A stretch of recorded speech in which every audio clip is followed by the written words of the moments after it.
modern fundamentals, the best lesson it gives us is where it tells us to get the club diagonally across the left hand when we grip the club, get the grip on the pad of the left hand and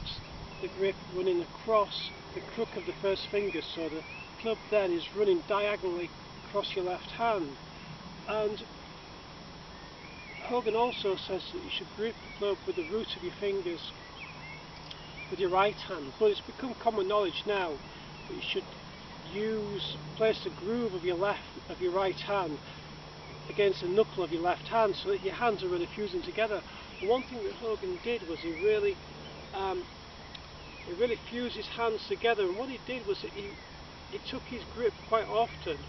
when the club's pointing up in the air, so then when you do that you cannot turn your left hand over and you really get the left wrist wedging in, and also your elbows move into the right kind of position. Get your left elbow aiming slightly, turning in slightly, and your right elbow turning slightly as well, and that helps you to swing through freely. But what Hogan did when he fused his hands onto the club, stretched his arms out, he was really in a position there where the joint of the left wrist could really waggle the club freely, and that's what the waggle is. If I press in with the joint of the left wrist, it activates the waggle, and I bring the club back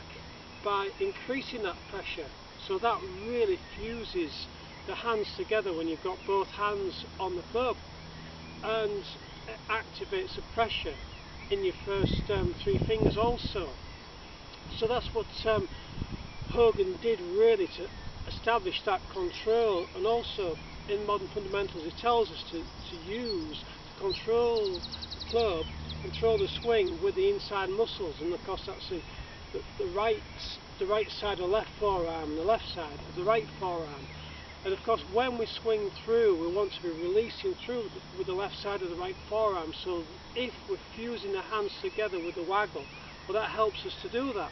And also applying pressure with the joint of the left wrist really stretches the muscles out in the left arm, and that will stretch the left shoulder joint out in its socket, and that will help the left shoulder to unwind. Start of the downswing. The downswing will virtually be automated, and because we're pressing in with the joint of the left wrist due to the pressure that we built up with the waggle, that then means that the left hand will still be pushing back when the left shoulder unwinds, so that will mean that the muscles in the left arm are really stretching out. So that is why the waggle is so important, and it is a fundamental, as Hogan said. In modern fundamentals it tells us to make this downward rotation of the left hand. Well, it might have experimented with that from time to time, but I don't think that was how we waggle the club in the main. And of course, if I just have a very neutral grip with the left hand, just put the left hand on top of the club and swing through, the club does not move on the inside hardly at all. But if I really stretch my left hand out and push the palm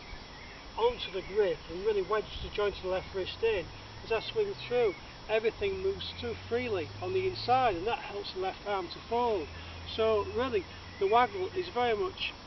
about getting a good grip. You know that you've got a good grip if you can waggle the club. So it's a combination of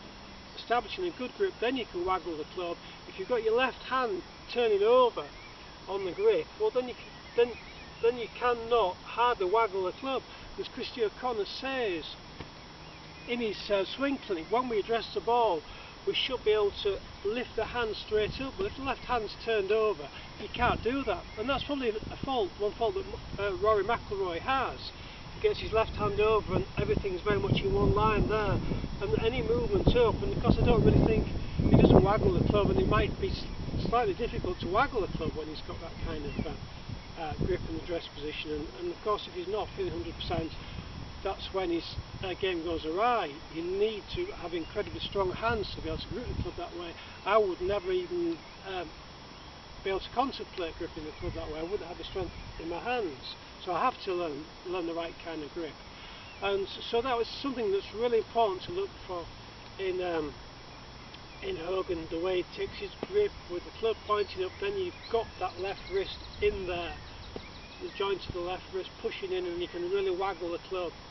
And I think the most important interview ever in golf was the interview with Hogan about 1990, where he tells us that we shouldn't try to hit the ball squarely. What he's really saying there is we have to swing from in to in. And of course the waggle is very much a component of that. As the left shoulder unwinds at the top due to the way that the left shoulder joint is stretched inside the left shoulder socket, and the hands are still pushing back to the pressure that you've established in the joint of your left wrist, because that means the muscles of your left arm are stretched out, and that will cause, that dynamic will cause you to swing from in to in as the left shoulder unwinds and the hands in effect resist due to the pressure that they've built up in the joint of your left wrist with the waggle. So the waggle is very much a component of Hogan's secret, and the number one psychological key